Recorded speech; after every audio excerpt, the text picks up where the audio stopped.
I really thought the Rancor was gonna get backed. So, you're dumb. Potentially, but that's a discussion for another time. We got a whole new bag of issues. We can forget about Mom for a while. The Rancor has lost over 300 backers since the live stream. Looks pretty bad. So it looks like you can wave bye-bye to any hopes that you'd one day have a 6-inch scale one. Check you later. Check you later. So let's go talk about this disaster. Let's go! Welcome to CKC, I'm Matt, and if you like Star Wars and Star Wars collecting, you're in the right place. Hit subscribe, like this video, and Hold on to your butts. so the people have spoken. If you haven't seen, after the Haslab Black Series Rancor livestream the other day, the total number of backers dropped from 5,140 to currently being under 4,800, and I wouldn't be surprised to see it drop even more. Hey Hasbro, when you lose over 300 backers after you air a video promoting that product, you effed up, bro. You better believe that the people over at Hasbro are panicking right now, trying to figure out what to do about this, and I'd be very surprised if something doesn't change soon. But it's their own fault, and yours too, by the way, and mine too, but especially you, for thinking that they could just continue releasing whatever they wanted, slap Black Series on it, and we'd just end up buying it. I wonder why they would think that, and that's why it's partially your fault, and mine too, but I really like pointing fingers. We just obey and consume, repack after repack, and repaint after repaint, like this is they live, so it's no wonder that they would think we would just buy whatever it is that they release. I mean, currently they have multiple sub-toy lines that are just straight up repaints at this point, the credit collection and the carbonized figures. Well, I have come here to chew bubblegum, and rip Hasbro a new one. and I'm all out of bubblegum.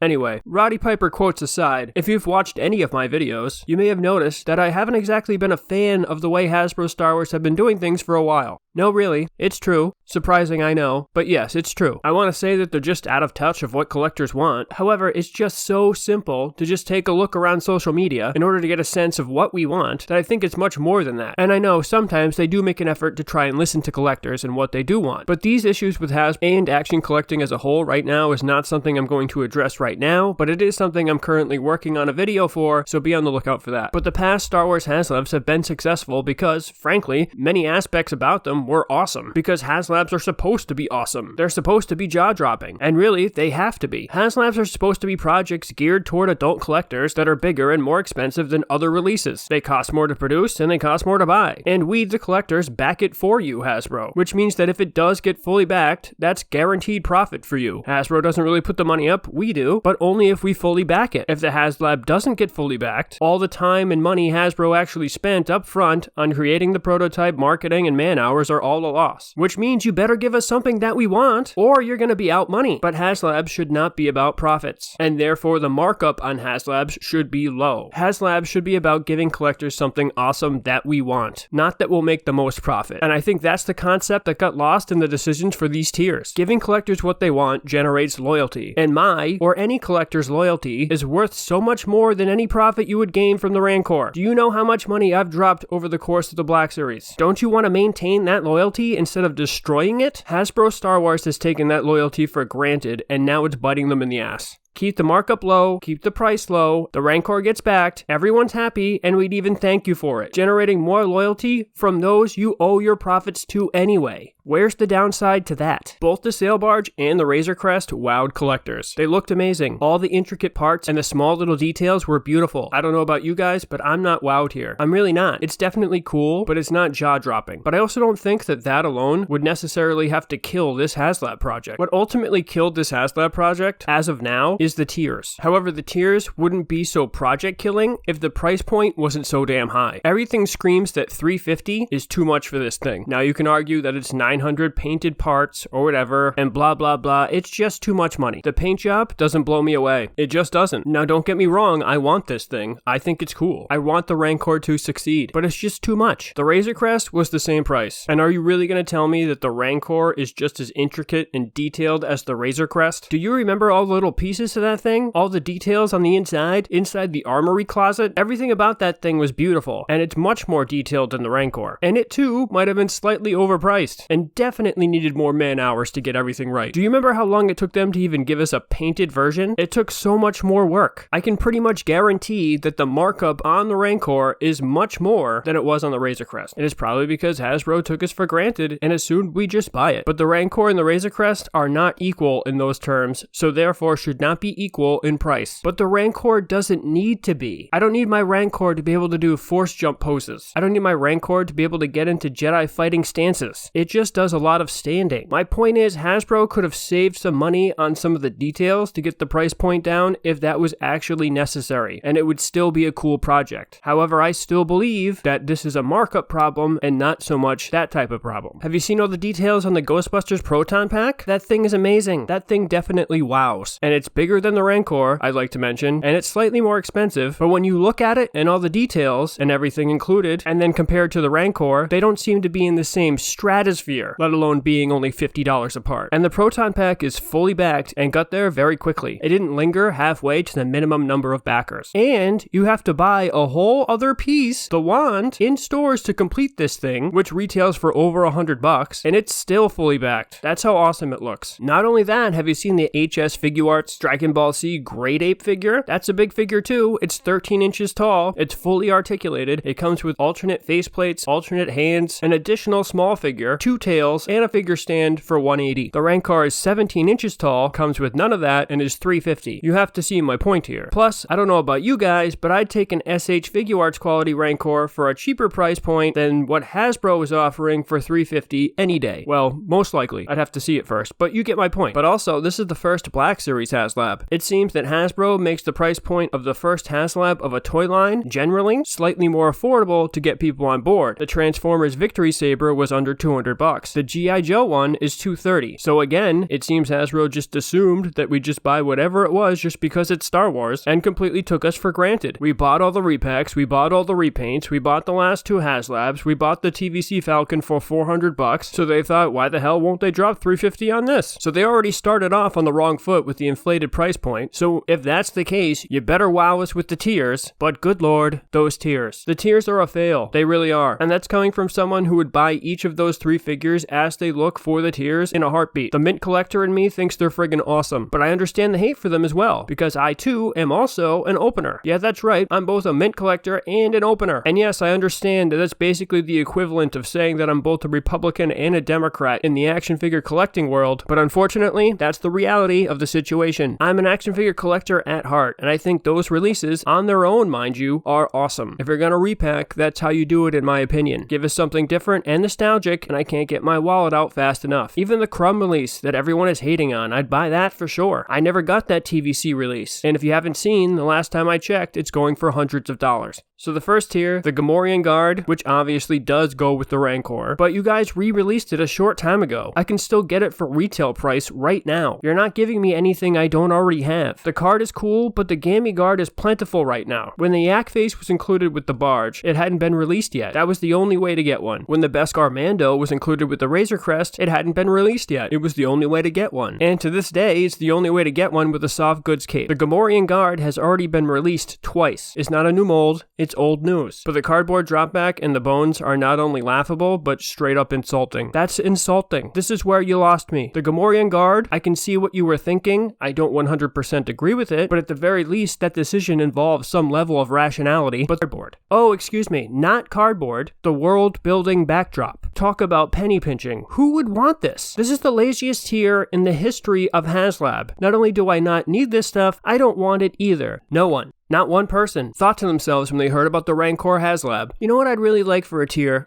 Some useless bones and a printed piece of cardboard. Like, how many people do you really think would even open that thing? 10% maybe? And the bones? I don't need your leftover Star Wars excavation bones. Thanks though. Do you really want to know how bad this tier is? Do you want to put it in perspective for a second? This tier is so bad and so laughable that it made the meme with the next tier being a bag of dirt believable. You had to stop and look at it and think for a second and be like, wait a second, is this real? It would kind of go with the bones, right? That's how bad it is. That's really something, Hasbro. That is hard to achieve. And then there's the Salacious Crumb and the Luke. So you finally dusted off that old B-Crumb mold, huh? Now, like I said, I want that carded crumb, and I want it re-released in the TVC too, but I understand that I'm in the minority here, but it's definitely not a 16K backer tier for the Rancor. Are you crazy? Now, if you don't know, a TVC Revenge of the Jedi carded B-Crumb that looked almost exactly like this one was included in the San Diego Comic-Con 2011 Revenge of the Jedi Death Star exclusive, along with 13 other Revenge carded figures, and all but 2 of those figures hit stores individually. The 2 two that were never available individually were the Bee Crumb and the Mouse Droid, both of which will run you hundreds of dollars today. I never got that San Diego Comic-Con exclusive, and because it wasn't offered anywhere else, I also never got the TVC Crumb, but I definitely want it. I always have. I'll probably never get it. So due to this and the nostalgia factor, I personally want that carded Bee Crumb. I don't know why it says return and not revenge, but regardless, I still want it. But the 16K goal should be something awesome. That's a lot of backers. You want to entice them with something they won't get anywhere else. The 16K tier for the Galactus was a newly molded figure. Guess what the 17K tier for the Galactus was? That's right, another newly molded figure. Not only has the Salacious Crumb been released before, he's already being re-released in the Shop Disney exclusive Creature Pack for $35, along with some other Star Wars creatures. So just like the Gamorrean Guard, it's being released twice, on top of being included in the Haslab. And then the Jedi Luke, the only new mold in the whole bunch, which is 1, completely unnecessary, and 2, at a tier where it's completely unattainable. At this point, this thing isn't getting to 19K. Even before the tiers were announced, it was looking like it would just squeak by at 9K. So this Luke was never getting included, and I think they knew that. And finally, a newly molded figure that really doesn't need a new mold, and that you can guarantee is going to get released in the regular line anyway. The Walmart Luke from 2 years ago is pretty awesome. So we really didn't need a newly molded one, but the Walmart Luke was also an exclusive that commands a higher price point on the secondary market right now. So if you absolutely had to repack something, give us something that was either hard to obtain or is really expensive, or both, like the Walmart Luke instead of the Gamorrean Guard or Salacious Crumb. That's the kind of figure that you repack. We don't really need a newly molded Jedi Luke. If you're gonna sculpt a new mold, it should be something that we don't already have, and is an accompanying piece for the Rancor, and is potentially something we probably wouldn't get in the regular line. And that's why, if you put in any research whatsoever, you would know that people want Ula and Malakili, the Rancor Keeper. In fact, the Star Wars Collecting website and Instagram page with arguably the largest following circulated the No Ula, No Mula meme, which gained a ton of support. Collectors want new, unique, and special figures included with their Haslab, and not because we're greedy, but because that's what we've come to expect through the release of other Haslabs. Like I mentioned before, the Yak face hadn't been released yet when it was included with the barge. The Mando, the Off-World Jawa, and Grogu, for that matter, were all new when included with the Razor Crest. Does it matter that the Rancor's in 6-inch scale and the last two were in 3.75 inch? I don't think so. The Marvel Legends Galactus is 32 inches tall, much bigger than the Rancor at 17.5, and had LED lights and 3 swappable faceplates, and it was only $50 more than the Rancor. Not only that, 3 of its tiers were 6-inch figures, all of which were new molds. Galactus got 3, the Rancor got a half. Luke counts as a half to me. So no, it's not crazy to expect 2 completely necessary newly molded figures with this Haslab. I know Hasbro usually wants us to throw them a parade the 2 times a year that they sculpt a new mold for a Star Wars figure, but come on, Ula was the Rancor's first victim. The Rancor Keeper cried when it died. He literally shed tears when the Rancor was killed, and you're not going to include that guy? Have you no soul? And this could be their only chance to beat Black Series figures. I mean, Hasbro is just